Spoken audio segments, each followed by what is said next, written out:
اعوذ باللہ من الشیطان الرجیم، بسم اللہ الرحمن الرحیم۔ پیارے بچوں، السلام علیکم۔ فرسٹ ایئر کلاس، بیٹا آج 16 تاریخ ہے، ٹھیک ہے، 2021۔ غزل شروع کرنے لگے ہیں۔ شاعر کا نام ہے میر تقی میر۔ تھوڑا سا اس کا تعارف۔ اصل نام محمد تقی اور میر تخلص تھا۔ 1823 میں آگرہ میں پیدا ہوئے۔ آباء و اجداد کا تعلق حجاز مقدس سے تھا۔ سادات خاندان سے تعلق تھا اور والد میر متقی درویش کامل انسان تھے، جو بچپن میں میر کو کہتے تھے، اے پسر عشق بود، یعنی اے بیٹے عشق اختیار کرو۔ میر متقی ہزاروں من مٹی کے نیچے جا چھپے۔ اب میر کی پرورش ان کے منہ بولے چچا میر امان اللہ نے کی۔ میدان شاعری میں ہمیں غالب اور اقبال کے منکرین تو ملتے ہیں، لیکن خدائے سخن میر تقی میر کا کوئی بھی منکر نظر نہیں آتا۔ ہر دور میں انہیں استاد شاعر تسلیم کیا جاتا رہا۔ دلی کے اجڑنے پر دلی کو چھوڑا، لیکن دلی کی یاد دل میں ناسور بن کر رہ گئی۔ میر کے کمزور کندھے دلی کی تہذیب کو گرنے سے تو نہ روک سکے، البتہ اپنے اشعار میں سمو کر ہمیشہ ہمیشہ کے لیے زندہ کر گئے۔ آپ کی تصانیف میں 6 دوابین، فارسی دیوان، تذکرہ نکات الشعراء اور آپ بیتی ذکر میر کے علاوہ 37 مثنویاں اہم ہیں۔ جی بیٹا، پہلا شعر ہے، جس سر کو غرور آج ہے یا تاجوری کا، کل اس پہ یہی شور ہے پھر نوحہ گری کا۔ ہماری پہلی غزل کا پہلا شعر۔ جی بیٹا معنی دیکھ لیجئے۔ تاجوری سر پر تاج پہننا یعنی بادشاہی، نوحہ گری کسی کی موت پر ماتم کرنا، رونا پیٹنا۔ مفہوم ہے اس کا، جس شخص کو آج شہنشاہی کا غرور ہے وہ سن لے کہ کل اس کی موت پر لوگ ماتم کر رہے ہوں گے۔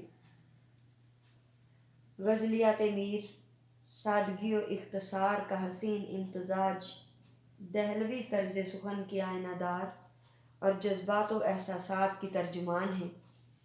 تشریح طلب شعر میں میر تقی میر نے ایک آفاقی حقیقت کا اظہار کیا ہے۔ شعر میں بادشاہوں کو تنبیہ کی ہے کہ تمہارا اپنے سر پر تاج دیکھ کر پھولے نہ سمانا، تخت پر بیٹھ کر متکبر بننا اور بادشاہت کا غرور سب فانی ہے۔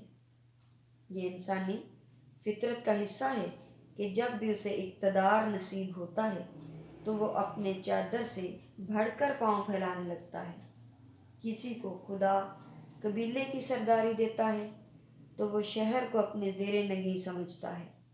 شہر کا حاکم ملک کا بادشاہ بننے کا متمنی ہوتا ہے، اور جسے خدا عالمی حکومت دے تو وہ نشۂ حکومت اور غرور میں اس قدر سرشار ہوتا ہے کہ خدائی کا دعویٰ کر کے خدا کے مقابل صف آرا ہوتا ہے۔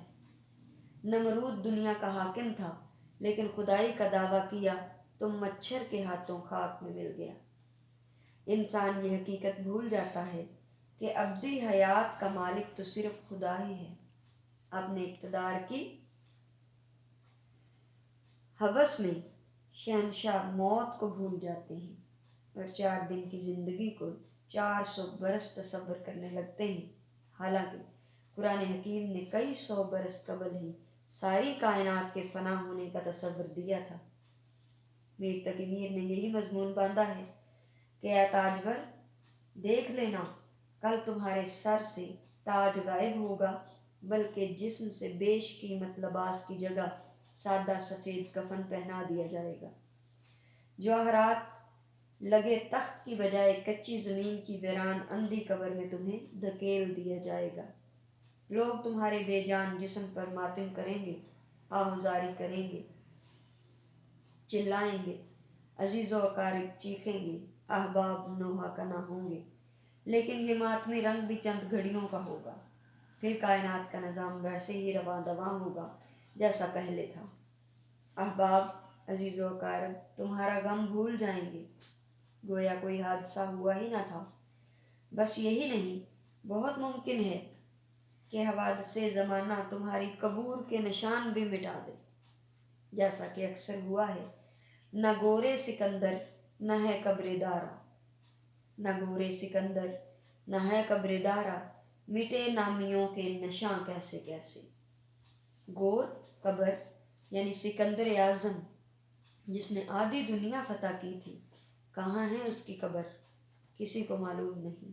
دارا ایران کا سپہ سالار تھا، پہلوان تھا، 3 دارا گزرے ہیں اور ان کے مقابل کوئی نہ آ سکا تھا۔ دارا کو شکست سکندر اعظم نے دی تھی، لیکن اس کی قبر کہاں ہے کسی کو نہیں پتا۔ مٹے نامیوں کے نشاں کیسے کیسے، کہ کتنے نامور لوگوں کے نشان کس کس طرح سے مٹ گئے۔ یہی حقیقت ہے انسان کی۔ میر کے اس شعر کو ہم دور میر سے بھی پرکھ سکتے ہیں۔ یہ وہ دور تھا جب برِ صغیر میں طوائف الملوکی کا دورہ تھا، خود لال قلعہ سازشوں کا گڑھ تھا۔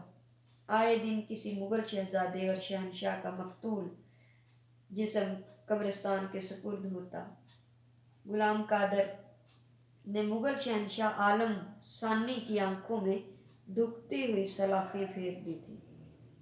چنانچہ میر ایک اور جگہ کہتے ہیں، اے حب جاہ والو، جاہ ہوتی ہے شان و شوکت، شان و شوکت سے محبت کرنے والوں، اے حب جاہ والو جو آج تاجور ہے، کل اس کو دیکھو تم نتاج ہے نہ سر ہے، یعنی نہ تاج ہوگا نہ سر ہوگا۔ جنگ آزادی 1857 کے بعد کے حالات دیکھیے۔ میر کے اس شعر کے ایک ایک حرف کے موافق حالات تھے۔ آخری مغل تاجور بادشاہ بہادر شاہ ظفر کو جلا وطن کر کے برما میں قید کر دیا گیا، اور شاہی خاندان کے ساتھ جو بیتی وہ ناقابل بیان ہے۔ غدر کے بعد یہ لوگ خفیہ طور پر قلعے سے بھاگ نکلے، لیکن حد تو یہ ہے کہ ہندوؤں کے علاوہ مسلمانوں نے بھی ان کی مخبریاں کی۔ کئی کئی روز یہ بھوکے رہتے، لوگ انہیں بھیک بھی نہ دیتے تھے۔ دلی میں آج بھیک بھی نہیں ملتی انہیں، تھا کل تلک دماغ جنہیں تاج و تخت کا۔ الغرض انگریزوں نے خاندان مغلیہ کی بربادی میں کسر نہ چھوڑی۔ مغل شہزادے نیزے میں پرو کر لال قلعے کے صدر دروازے پر لٹکائے گئے۔ شاہی خاندان کے کئی افراد کو گھوڑوں کے ٹاپوں تلے رندوایا گیا۔ اسی طرح مغل اعظم شہنشاہ جلال الدین اکبر جو کہتا تھا کہ ہندوستان ایک مسکین کتے کی طرح میرے پاؤں کے تلوے چاٹ رہا ہے، چشم فلک دیکھے گی کہ خاندان تیموریہ کو کبھی زوال نہ ہوگا۔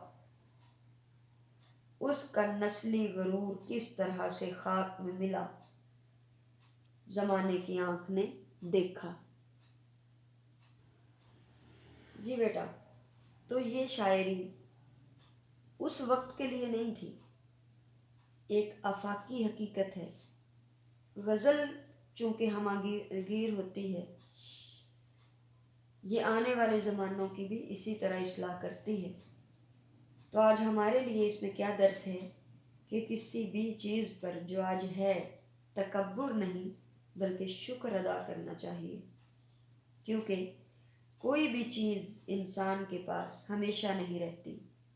جب انسان کی کوئی حقیقت نہیں ہے، قرآن نے واضح کر دیا، کل نفس ذائقۃ الموت، بے شک ہر نفس کو موت کا ذائقہ چکھنا ہے، ہر نفس کو موت کا ذائقہ چکھنا ہے، اس بات میں کوئی شک نہیں ہے۔ تو پھر تکبر کیسا، غرور کیسا؟ انسان کو اللہ تعالیٰ کی دی ہوئی نعمتوں پر شکر بجا لانا چاہیے۔ اللہ کا شکر ادا کرنا چاہیے اور دعا کرتے رہنا چاہیے کہ پروردگار ہمیں غرور اور تکبر سے پیچھے رکھے، ہمیں معاف رکھے، ہم پر رحم فرمائے اپنا، ہمیں دور رکھے اس تکبر سے، اور ایسے کام ہم سے سرزد ہوں کہ ہم آنے والی دنیا میں بھی زندہ رہیں۔ زندگی جسمانی ہی نہیں ہوا کرتی بیٹا۔ قائد اعظم کو کس نے دیکھا ہے؟ علامہ اقبال کو ہم میں سے کسی نے دیکھا ہے؟ یہ میر تقی میر کو ہم جانتے ہیں، لیکن یہ آج بھی کس طرح سے ہمارے سلیبس میں، ہمارے ہاتھوں میں زندہ ہیں۔ کیوں؟ کیونکہ اچھے کام کر گئے۔ تو ایسے کام کیجئے کہ انسانی جسم تو مر جائے گا، روح پرواز کر جائے گی، مگر لوگوں کے ذہنوں میں انسان اچھے لفظوں میں ہمیشہ زندہ رہے، ابدی زندگی پالے۔ تو انسان کے دنیا میں آنے کا مقصد بھی یہی ہے۔ ٹھیک ہے جی، اگلے لیکچر کے ساتھ حاضر ہوں گے۔ اللہ حافظ۔